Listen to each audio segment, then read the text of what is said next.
Praise the lord, hallelujah. प्रभु के नाम की महिमा हो, उसका हम धन्यवाद करेंगे क्योंकि वो भला है, उसकी करुणा सदा की है। आइए हम प्रभु को नमन करें। उसके वचन से आज हम कुछ सीखने जा रहे हैं। उसके आत्मा से भरकर उसके पवित्र हुजूरी में आते हैं और उस खुदा का शुक्र अदाई करते हैं, उसकी करुणा, भलाई के लिए, प्यार के लिए, उसकी दया के लिए, जिसने हमें ज़िंदा रखा है, जिसने हमें संभाला है। हर तकलीफ़ में, मुसीबत में उसने हमारी रक्षा की है। हम उसका करोड़ों बार धन्यवाद करेंगे प्रभु यीशु के नाम में। दोस्तों, आज दुनिया के अंदर बहुत सारी प्रॉब्लम्स चल रही हैं। आप जानते हैं, ये आपसे अज्ञात नहीं है। आपने बहुत सारी चीज़ें सुनी होंगी और आज बहुत सी दुखद घटनाएं हो रही हैं। बहुत सारी तकलीफ़ लोगों के पास आ रही हैं और बहुत सारे लोगों के मन में सवाल भी आ रहे हैं कि ये क्यों हो रहा है, क्या हो रहा है, कैसे हो रहा है। तो मैं आज आपके साथ में कुछ बातें शेयर करना चाहता हूँ पवित्र शास्त्र बाइबल के बारे में। ये किताब जो है, ये बहुत ही अद्भुत किताब है। परमेश्वर का वचन है, परमेश्वर का शब्द है जो युगानुयुग स्थिर रहा है और युगानुयुग स्थिर रहेगा। क्यों? इसका रीज़न है, हमारा जिंदा खुदा युगानुयुग स्थिर परमेश्वर है, एक ही सृष्टिकर्ता परमेश्वर है।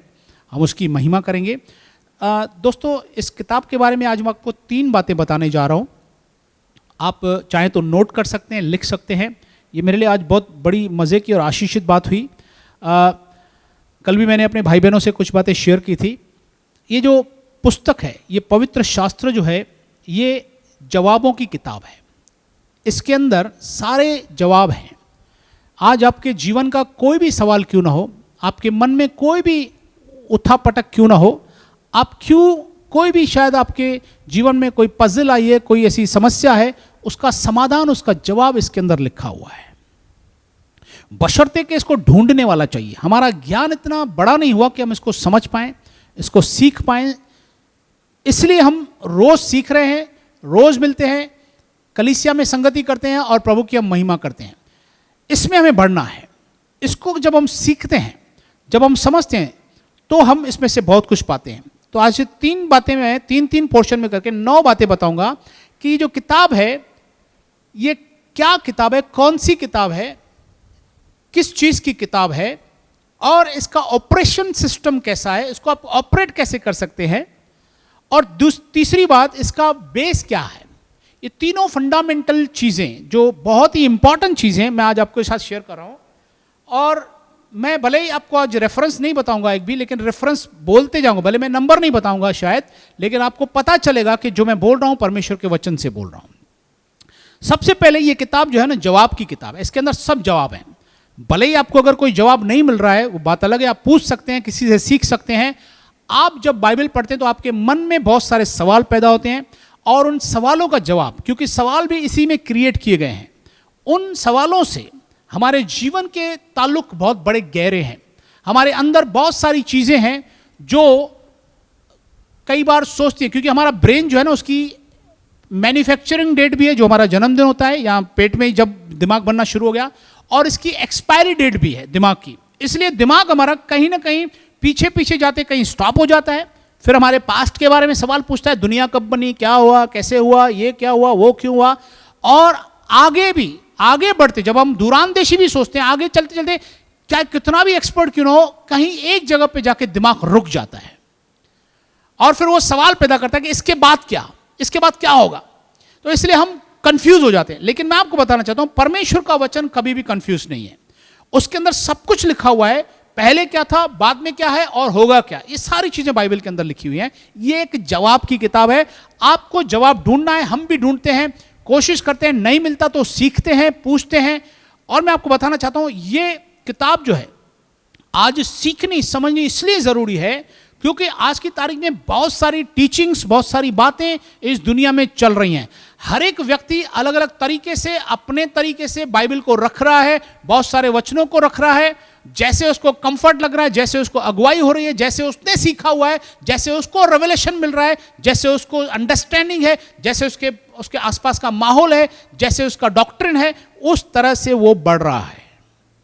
लेकिन विडंबना ये है कि बहुत सारे लोग आपस में मैच नहीं होते, अंडरस्टैंडिंग नहीं होती, इसलिए बहुत सारे डॉक्ट्रिन बन रहे हैं। और आपको भी इसलिए हर एक पर विश्वास नहीं करना है। आप सुनिए, लेकिन सबसे ज्यादा इंपॉर्टेंट है पवित्र आत्मा से सीखना। आप जब पवित्र आत्मा से डायरेक्ट बैठ के बाइबल सीखते हो, तभी आप सही तरीके से बाइबल को समझ सकते हो और किसी मैसेज के बारे में आपको पता चलेगा कि ये मैसेज सही में पवित्र आत्मा की ओर से है या ये व्यक्ति अपनी मर्जी से बोल रहा है। आप 1 मिनट में जज कर पाओगे कि व्यक्ति में कुछ तो भी अलग बात है, ये जो कह रहा है बात तो सही कह रहा है लेकिन इसका उद्देश्य कुछ अलग है, या ये जो बात कह रहा है वो बाइबल के अनुसार नहीं है, ये परमेश्वर नहीं कह रहा है, ये व्यक्ति अपनी बुद्धि से बात कर रहा है। ये बहुत बुद्धिमान व्यक्ति है लेकिन ये अपनी बुद्धि से बात कर रहा है। हालेलुया। चाहे मैं क्यों ना हूं, आपको अगर वचन का ज्ञान है तो आप मेरी बात को भी पकड़ लोगे कि ये व्यक्ति, ये पास्टर हमारा आज वचन के द्वारा बात नहीं कर रहा है लेकिन अपनी बात कर रहा है। Praise the Lord. तो आपको वचन का नॉलेज होना बहुत जरूरी है, पर्सनल टीचिंग होना जरूरी है। और जब आप सीखोगे पवित्र आत्मा से और वचन के द्वारा, वचन जो मैं हमेशा कोशिश करता हूं कि वचन के लिए वचन का रेफरेंस हो, एक दूसरे के साथ स्टेप बाय स्टेप क्लैंपिंग हो।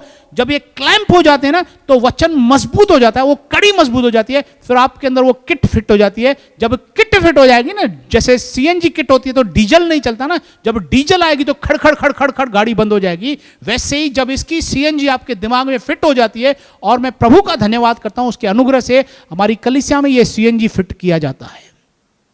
और ऐसे सीएनजी के लोग जहां भी जाएंगे, अगर वहां पर डीजल दिखेगा, मतलब जो भी चीज वचन के अनुसार नहीं है, तो गाड़ी खड़ खड़ खड़ खड़ खड़ खड़ करेगी, बत्ती जलेगी, भाई यहां पर तो कुछ गड़बड़ चल रहा है, सीएनजी में बात नहीं लिखी हुई है, ये तो डीजल चल रहा है। Hallelujah, praise the Lord. तो आप याद रख लो, सीएनजी लगवा देना, ये सीएनजी किट है, ये फ्री है प्रभु के पास में। दूसरा, ये मिस्ट्री बुक है, सस्पेंस की किताब है, इसमें बहुत सारे सस्पेंसेस हैं, लॉट ऑफ मिस्ट्रीज। बहुत सारे सवाल हमारे जीवन में पैदा होते हैं, कभी कभी हम कंफ्यूज हो जाते हैं, ये बीमारी क्यों आई, ये इसके साथ ऐसा क्यों हुआ, उसको ऐसा क्यों हुआ, ऐसा क्यों हुआ, इसको क्या हुआ, इसको क्या हुआ, मेरे साथ क्या हो रहा है, मेरे साथ क्यों हुआ। ये बहुत सारे सवाल आपके जीवन में आएंगे, कुछ के जवाब मिल जाते हैं, कुछ के जवाब नहीं भी मिलते हैं, मिस्ट्री रहती है। आप देखें, जब चेलों ने प्रभु से पूछा कि वो सब कब होगा, आपका आना कब होगा, प्रेरितों 1 अध्याय में लिखा, तो प्रभु ने कहा, उन समयों और कालों को जिन्हें पिता ने अपने वश में रखा है तुम्हें जानने का जरूरी नहीं है। प्रभु ने कुछ बातें मिस्ट्री रखी हैं, जैसे आने का दिन प्रभु ने खुद कहा कि वो मैं भी नहीं जानता, मनुष्य का पुत्र भी नहीं जानता, ये केवल पिता जानता है। कहने का मतलब बहुत सारी मिस्ट्रीज हैं जो परमेश्वर ने खुद अपने हाथ में रखी हैं, उसका जरूर कोई फायदा है, क्योंकि हमारा दिमाग उतना कैपेबल नहीं कि उसको हम डाइजेस्ट कर पाए। जैसे किसी को मरने का दिन मालूम नहीं होता है, अगर किसी व्यक्ति को पता चल जाए, 100% श्योर पता चल जाए कि ये फलाने दिन मर जाएगा, तो मैं आपको गारंटी देता हूं वो उससे पहले ही मर जाएगा। हालेलुया। एक बीमारी आई थी, महामारी, एक कहावत है समझाने के लिए। एक बीमारी ने एक राजा को कहा कि भाई मैं तुम्हारे शहर में आ रही हूं और मैं कम से कम 500 लोगों को मारने वाली हूं, ध्यान रखना, सोच समझ लेना। तो राजा डर गया और राजा ने इसका डिंडोरा पिटवा दिया, भाई महामारी आ रही है, सब संभालना। उसने तो अच्छा काम किया, संभालने के लिए बोला ताकि लोग बचे। भाई 500 लोग इसमें मर जाएंगे, थोड़ा ध्यान रखना, सब लोग अपनी अपनी संभाल करो, जो भी करना है। जब बीमारी जा रही थी तो जाते जाते मालूम पड़ा 5000 लोग मर गए थे। बीमारी ने खुद कहा था मैं 500 लोगों की जान लूंगी, लेकिन मर कितने गए? 5000। तो राजा ने जाते हुए बीमारी से पूछा, भाई तूने तो मुझे वादा किया था 500 लोगों के मारोगी, लेकिन 5000 क्यों मर गए? बीमारी ने कहा, भाई देखो मैंने तो 500 को ही मारा है, लेकिन ये जो 4500 लोग मरे हैं ना, ये अपने डर में मर गए हैं, ये अपनी परेशानी में मर गए, ये पैनिक हो गए, ये परेशान हो गए, इनके अंदर बहुत डर आ गया, इनका इम्यून सिस्टम डाउन हो गया, ये घबरा गए, इसलिए मर गए। मेरी बात समझ में आ रही है आपको? कई बार बीमारी इतनी खतरनाक नहीं होती जितना उसका डर बैठ जाता है। डरिए मत, प्रभु हमारे साथ है, उसकी दया हमारे साथ है, बिल्कुल मत डरिए, प्रभु का धन्यवाद कीजिए, आपको कुछ नहीं होने देगा, प्रभु आपके साथ है, परमेश्वर। आमीन। तो ये मिस्ट्री किताब है, ये भी मिस्ट्री है, ये बीमारी भी एक मिस्ट्री है। कई लोग बोलते हैं ये है, कई लोग बोलते हैं उसकी तरफ से, इसकी तरफ से, ये मिस्ट्री है, ये हमारी अंडरस्टैंडिंग से, लेकिन बाइबल के अंदर मिस्ट्री है। आमीन। तो मिस्ट्री कई बार रखता है प्रभु, इसके सारे जवाब, कई लोगों को जवाब मिला है इस बारे में, कई लोगों ने आपने सुना होगा प्रीच भी करें, भले ही उनका डिफरेंट है। जैसे मैंने अभी कहा, कई लोगों की विचारधारा अलग है, कई लोग बोलते हैं शैतान की तरफ से, कई लोग बोलते हैं परमेश्वर की तरफ से। आप जब खुद परमेश्वर के साथ बैठोगे तो प्रभु आपको बताएगा कि ये क्या है। Hallelujah, praise the Lord. और वचन के द्वारा आपको गाइड करेगा। तो मिस्ट्री की किताब है। तीसरी सबसे इंपॉर्टेंट, ये किताब जो है आशा की किताब है। जब इंसान पूरी निराशा में है, पूरे निराश, सारी चीजें गड़बड़ हो गई, अलग हो गई, तो ये किताब आपको आशा देने वाली की, this is the book of hope, hope की किताब है। इंसान निराश हो जाता है। एक व्यक्ति ने अपनी कहानी बताई, एक किताब लिखा, उसने कहा है बहुत साल पहले वो एक जेल में था, तो जेल में बहुत सारे लोग इसी उम्मीद में थे कि उन्हें छोड़ दिया जाएगा, लेकिन वो जब नाउम्मीदी आ जाती थी, कभी उनको लगा कि इस त्यौहार पे हमें छोड़ देंगे, राजा हमें छोड़ देगा, लेकिन उसमें नहीं छोड़ा तो उनकी मौत होती गई, मरते गए। निराशा कई बार मृत्यु का कारण बनती है। आप निराश न होएं, आशा रखिए। और आशा के लिए मैं आपको बताना चाहता हूं, आशा की बत्ती का जो तेल है वो है विजन, दर्शन, कोई ऐसा ड्रीम जो आप देख के रहो, जिसे एम्बिशियस कहते हैं। एम, एक अपनी लाइफ का एक एम रखिए, कुछ करना है मुझे प्रभु के लिए ये करना है, मुझे ये काम करना है, और वो करते भी रहो। खाली ऐसे नहीं बोलो मैं करूंगा, बस 10 लोगों को बताओ मैं ये काम करना चाहता हूं, ये करूंगा, कर कुछ नहीं रहे हो। Praise the Lord. करना है तो अभी भी करते रहना है। आप जो करना चाहते हो अभी भी करो, बोलो मैं ये करूंगा प्रभु, मैं लेकिन थोड़ा सा कर रहा हूं, अभी मैं थोड़ा कर पा रहा हूं, थोड़ा कर रहा हूं। करते रहो, छोटा सा करो, थोड़ा सा करो, लेकिन प्रभु को बताओ प्रभु मेरा विजन बड़ा है, मेरा ड्रीम बड़ा है, मेरी आशा बड़ी है। प्रभु की फार्मूला सिस्टम ऐसा है, जिनके पास है उसे और भी दिया जाएगा, ताकि उसके पास और बहुत हो जाए। तो आपके पास जब थोड़ा सा ताकत है, करने की उम्मीद है, तो उसको बढ़ाएगा प्रभु। आमीन। तो आप बढ़िए। ये किताब उम्मीद की किताब है, आशा की किताब है। आपकी आशा बढ़ाएगा और आपको मजबूत करेगा। आपकी ड्रीम रखिए, कुछ करने की चाहत रखिए। अगर आपके पास आशा है तो आपको जीवन है, अगर आप निराश हो गए तो जीवन खतरे में पड़ जाएगा। ठीक है, ये तीनों चीजों से हमने देखा। उसके बाद इस किताब को ऑपरेटिंग सिस्टम, इसको ऑपरेट कैसे करते हैं। हर एक चीज का एक ऑपरेटिंग सिस्टम है। जैसे मेरा मोबाइल है, जब मैंने मोबाइल खरीदा तो मुझे इसके बहुत सारे सिस्टम पता नहीं थे, तो मैंने मोबाइल वाले से पूछा भाई ये कैसे चालू होगा, इसमें मैसेजिंग क्या होगा, ये कैसे होगा, इसमें मेरे नंबर कैसे डाउनलोड होंगे, ये व्हाट्सअप कैसा ये करूँ, ये क्या करूँ। उसने बोला ये ऐप डाउनलोड करो, ये करो, फलाना, ये वो, आपको पता है सब बातें। आमीन।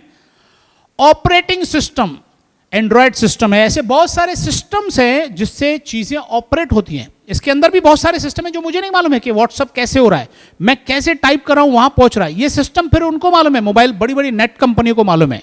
ये सारे सिस्टम किसी न किसी चीज पे आधारित हैं। वैसे ही अगर ये चीजें आधारित हैं तो ये भी आधारित है। ये सिस्टम कैसे चलता है ऑपरेट पर, मैं आपको बताना चाहता हूं। ये 3 चीजों पर, बहुत सारी चीजें लेकिन 3 आज मैं शेयर कर रहा हूं जिन पर ये मेन बेस्ड है, ऑपरेट करता है। पहला है फेथ। ये फेथ पे ऑपरेट करता है, विश्वास पर ऑपरेट करता है। ये सारी थीम जो है बाइबल की विश्वास के आधार पर है, क्योंकि बाइबल में इब्रानियों 1 अध्याय में लिखा हुआ, 11 अध्याय के 1 में लिखा हुआ है, अब विश्वास आशा की हुई वस्तु का निश्चय और अनदेखी चीजों का प्रमाण है।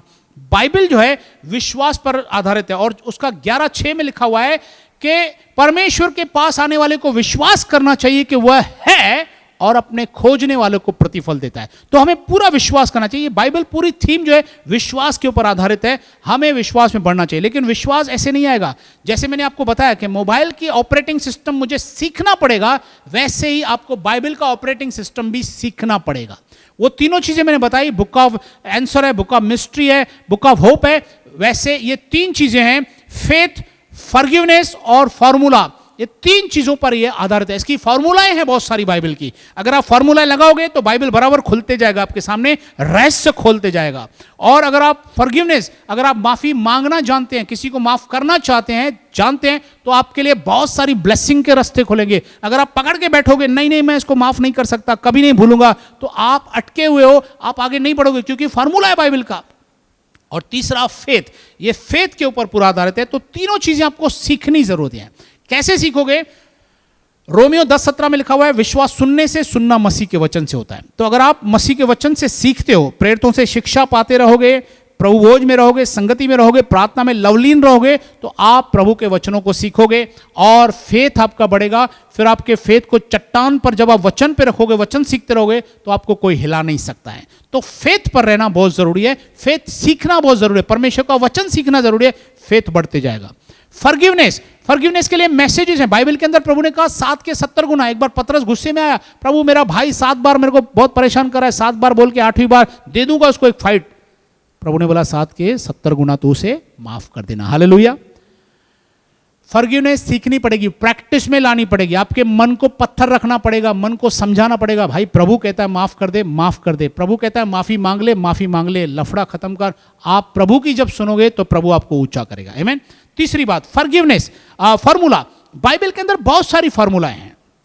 दो तो तुम्हें दिया जाएगा, जो अपने आप को छोटा करेगा बड़ा किया जाएगा। ये बहुत सारी फार्मूला बाइबल के अंदर है, और ये सारी फार्मूला अगर आप ध्यान से देखो तो बाइबल की फार्मूला दुनिया की फार्मूला से बिल्कुल अलग है, भिन्न है, उल्टी है, लेकिन कारगर है, बहुत जबरदस्त। इसी दुनिया में कारगर है, इसी दुनिया में चलते हुए यहां के सिस्टम को काटती है। इसलिए कई बार इसके सिस्टम से जब चलते हो तो दुनिया का सिस्टम आपको अपोज करता है। आमीन।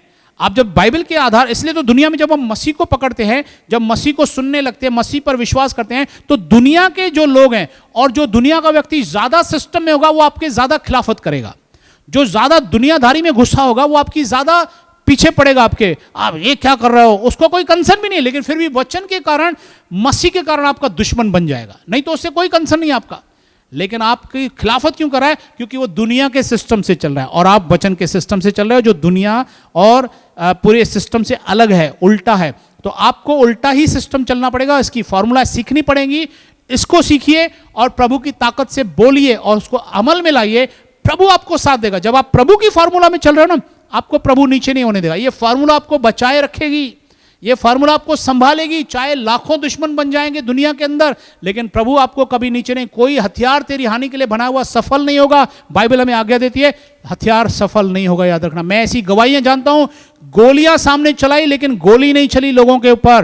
प्रभु इतने बड़े चमत्कार अगर कर सकता है तो सोचिए प्रभु आपके लिए क्या नहीं करेगा। आपको प्रभु संभालेगा। आप प्रभु की फार्मूला पे चलिए, सीखिए, फार्मूला समझिए, पास्टरों से सीखिए, बाइबल स्टडी अटेंड कीजिए, वचन सीखिए और प्रभु की महिमा कीजिए। आमीन, हालेलुया। एक मैं चाहता हूं कि तीसरी पॉइंट में जाने से पहले जो मैं बेस बताने जा रहा हूं, ये इसका बेस क्या है, इसका फंडामेंटल मेन जो चीज है, बेस जो आधार है वो क्या है? वो है प्यार। हालेलुया। और लव, जिसको हम इंग्लिश में बोलते हैं लव। और मैं कल ही मुझे जब मैं स्टडी कर रहा था तब मुझे 3 मस्त वर्ड मिले, लव और लविंग फादर इसका बेस है, और लवली होली स्पिरिट। ये तीनों, लव हमारा प्रभु यीशु मसीह है, लविंग फादर हमारा जिंदा खुदा परमेश्वर है, और लवली होली स्पिरिट हमारी होली स्पिरिट है। ये तीनों इसके आधार है। एक वचन आप पढ़ेंगे यूहन्ना 3:16।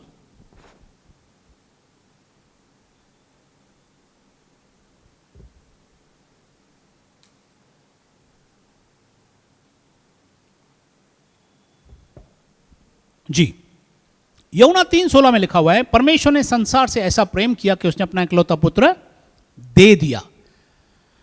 गॉड लव्ड सो मच, प्रभु ने दुनिया से बहुत प्रेम किया। लविंग फादर है, इसके लिए उसके अंदर लव था, लेकिन उसने प्यार दे दिया, उसने दे दिया। अब दिया तो सही, हमने लिया क्या? एक्नॉलेज करो। पहला जब आप इस बेस को समझोगे, जब उस बेस पे आते हो, उस प्रेम को रिसीव करो। लिखा है वह अपने घर आया। यीशु जो परमेश्वर का प्यार है, खुद प्रेम है, परमेश्वर खुद प्रेम है, वो यीशु मसीह खुदा का बेटा यीशु मसीह प्रेम, वो आया, लेकिन अपनों ने उसे ग्रहण नहीं किया, रिजेक्ट किया उसको। हम तुझे प्यार नहीं कर सकते हैं, वो रिजेक्ट किया गया। लेकिन जितनों ने उसे ग्रहण किया, उसने उन्हें पिता की संतान होने का अधिकार दिया। सोचिए, जब हम प्यार को रिसीव करते हैं परमेश्वर के, आपको उसने जिंदगी दी। आज दुनिया की सबसे बड़ी खतरनाक त्रासदी चल रही है, और आज ही का समय है जब लोग परमेश्वर की ऑक्सीजन को जो फ्री में देता है उसकी वैल्यू को समझ रहे हैं। आज लोगों को परमेश्वर ने कितने हजारों सालों से ऑक्सीजन फ्री छोड़ी हुई है, लेकिन आज जो जितनी वैल्यू ऑक्सीजन की है ना, इससे पहले कभी इंसान ने ऑक्सीजन की वैल्यू नहीं रखी थी। बड़ी दुखद बात है। इंसान को परमेश्वर के हर एक कार्य के लिए धन्यवाद करना चाहिए कि प्रभु तूने हमें कितना, आज आप जो जिंदा हैं, ठीक ठाक हैं, प्रभु का बहुत धन्यवाद करो। प्रभु मुझे तूने जिंदा रखा, मैं ऑक्सीजन अभी भी ले सकता हूं, मेरी ऑक्सीजन कम नहीं हुई। प्रभु आपका बहुत शुक्रगुजार हूं, आपका बहुत धन्यवाद, आपने मुझे फ्री में दिया है और मुझे कैपेसिटी दी है, मेरे लंग्स बराबर है जो ये ऑक्सीजन ले रहे हैं। आप प्रभु का धन्यवाद करो। प्रभु ने आपके परिवार को संभाला है, सुरक्षित रखा है, उसका बहुत धन्यवाद करो। हालेलुया। उसका प्यार है, वो प्यार करता है आपसे, इसलिए उसके प्यार को रिसीव करो, एक्नॉलेज करो, कंफर्म करो, Lord I know you love me, आपने मुझे प्यार किया है, आपका ग्रेस मुझ पर हुआ, आपने मेरे लिए व्यवस्था को पूरा किया, मैं आपको धन्यवाद करता हूं। उसके प्यार के कारण, ये आपके प्यार के कारण यीशु मसीह आपको प्यार करने के कारण यीशु क्रूस पे बलिदान हुआ। आमेन, हालेलुया। मैं प्रभु को धन्यवाद देता हूं। लविंग फादर, परमेश्वर सृष्टि का रचने वाला खुदा, इसका भेस है, इसका आधार है। मसीह यीशु चट्टान है, इसका आधार है। यीशु ने कहा जब तक यूहन्ना 1 अध्याय में लिखा हुआ है, आदि में वचन था, वचन परमेश्वर के साथ था, वचन परमेश्वर था। यही आदि में परमेश्वर के साथ था। अगर आप इसको ध्यान से डिकोड करो तो ये वचन परमेश्वर है, ये वचन यीशु मसीह है।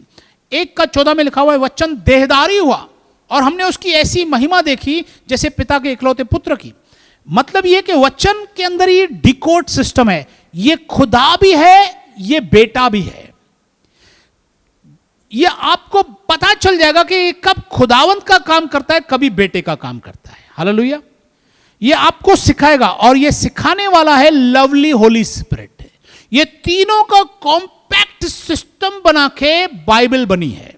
ये तीनों इसके अंदर समाये हुए हैं पूरी तरह से, पिता और पुत्र और पवित्र आत्मा। इसलिए आप किसी गलत डॉक्ट्रिन में नहीं चले जाना। तीनों को अगर कोई अलग करने की कोशिश करे, कोई बोले खाली पिता है, कोई बोले खाली पुत्र है, कोई बोले खाली पवित्र आत्मा है, नहीं नहीं नहीं नहीं भाई, बोलो ये तीनों साथ में हैं तो ही काम बनेगा, नहीं तो काम बनने वाला नहीं है। मैं अलग नहीं करूंगा, हेवनली टेरिटरी में हस्तक्षेप मैं नहीं करूंगा। मेरे लिए तीनों त्रिएक परमेश्वर है, तीनों मिलकर मेरे लिए एक खुदा हैं, तभी ये बात बनेगी। और ये तीनों इसमें समाये हुए हैं। बिना पवित्र आत्मा के, लवली होली स्पिरिट के, आप परमेश्वर के प्रेम को समझ ही नहीं पाओगे। रोमियो 5:5 में लिखा हुआ है, उसने अपने आत्मा के द्वारा अपने प्रेम को हमारे अंदर उंडेला है। बिना पवित्र आत्मा के हम उसके प्यार को समझ ही नहीं पाएंगे। हालेलुया। परमेश्वर आपसे प्रेम करता है ये आपको पता ही नहीं चलेगा, क्योंकि आप परमेश्वर को देख ही नहीं पा रहे हो। इसलिए उसने अपना इकलौता पुत्र एक्सपोज किया, दिया। वो बॉडी में पैदा हुआ, मारा गया, दर्दनाक मृत्यु सही, खून बहाया, आपके लिए मरकर फिर से जिंदा हुआ, ताकि आप देखें कि मृत्यु सबसे बड़ी दुश्मन है, उसको यीशु ने हराया। 15 अध्याय 1 कुरिन्थियों में लिखा हुआ है 57 में, हे मृत्यु तेरी डंक कहां रही, मृत्यु को हरा दिया। और आखिरी में लिखा हुआ 15:28 में लिखा है, अंत में जो बैरी नष्ट किया जाएगा वो मृत्यु है। मृत्यु को नष्ट किया, वो सेकंड मृत्यु जो आत्मिक मृत्यु थी उसको उसने नाश कर दिया। ऑफ कोर्स आदम में सब मरते हैं, उसी 15 अध्याय में लिखा हुआ है, लेकिन मसीह में सब जिलाए जाएंगे। हालेलुया। तो हमें एक आशा दी प्रभु ने, और हमें एक सामर्थ्य दिया है प्रभु ने कि हम उस उम्मीद पर है, क्योंकि ये बेस जो है पिता, पुत्र और पवित्र आत्मा है। लविंग फादर और लवली होली स्पिरिट है। पवित्र आत्मा की ड्यूटी है, आपको सिखाएगा। आप कितना भी किसी भी काम में क्यों ना, जब आप परमेश्वर के वचन की सीखने की चाहत रखते हो ना, भूख और प्यास रखते हो, मैं गारंटी पवित्र आत्मा आपको इमीडिएटली सिखाना चालू करेगा, आपको भरते जाएगा, भरते जाएगा। आपका फर्ज बनता है कि आप बाइबल खोल के पढ़ने की कोशिश करें, सीखने की दिल रखें, पवित्र आत्मा से विनती करें, लिटरली उससे बात करो, पवित्र आत्मा मुझे ये चीज चाहिए, मैं वचन से सीखना चाहता हूं, मुझे बताइए। अगर कोई 19-20 बात हुई है, प्रभु से पूछिए, प्रभु ये क्यों हुआ, यदि हो सके तो मुझ पर प्रकट करना। कोई जल्दी नहीं है, कोई मेरी अड़ीबाजी नहीं है, प्रभु मैं प्यार से मांगता हूं। अगर आप बताना चाहो तो ठीक है, नहीं भी बताओगे तो मिस्ट्री रहेगी, मेरे लिए चलेगा। तो ये जब आप ये 9 चीजों को समझ जाते हो ना, तो आपको बाइबल का एक अच्छा पोर्शन समझ में आता है और आपकी विक्ट्री है, आपको कोई हिला नहीं सकता है। तो हम तीनों चीज़ों को ध्यान में रखें। ये किताब कौन सी है, कैसे ऑपरेट करती है, और इसका बेस क्या है। जब आप बेस पे खड़े रहोगे ना, प्रभु यीशु ने मत्ती 7:24 में कहा, जो कोई अपना घर चट्टान पे बनाता है, उसके आगे आंधी तूफान आए वो घर गिरेगा नहीं। आपके विश्वास का घर कभी गिरेगा नहीं। पौलुस कहता है, मैंने अपने विश्वास की रखवाली की है। आप भी इस तकलीफ के समय में विश्वास की रखवाली कीजिए, वचन सीखिए, बाइबल के अंदर ज्यादा रहिए, प्रभु की और महिमा कीजिए, धन्यवाद कीजिए। सबसे ज्यादा उसकी करुणा पर ध्यान दीजिए, उसकी दया पर, उसकी कृपा पर ध्यान दीजिए। और आप खुद भी दया कीजिए लोगों पर, खुद भी आप विश्वास में बने रहिए, खुद भी प्रार्थना कीजिए, बोझ के साथ प्रार्थना कीजिए। प्लीज मेरे लिए भी प्रार्थना कीजिए, हमारे परिवारों के लिए प्रार्थना कीजिए, ताकि हम सब प्रभु की और महिमा करें। कलीसिया के सारे परिवारों के लिए, तमाम पास्टर्स के लिए प्रार्थना कीजिए, उनके परिवारों के लिए प्रार्थना कीजिए, हमारी टीम जो वर्शिप टीम है उनके लिए प्रार्थना कीजिए, सबके लिए आप प्रार्थना कीजिए, ताकि प्रभु हम सबको आशीष करे और हम उसकी सेवा यूं ही ईमानदारी से करते रहें। हालेलुया। प्रभु आपको इस किताब के जरिए, इस होली बुक के जरिए, पवित्र शास्त्र जो जिंदा खुदा का कलाम है, उस पवित्र शास्त्र के जरिए आपको पिता और पुत्र और पवित्र आत्मा के नाम से आशीष करे। आमीन। हालेलुया। God bless you.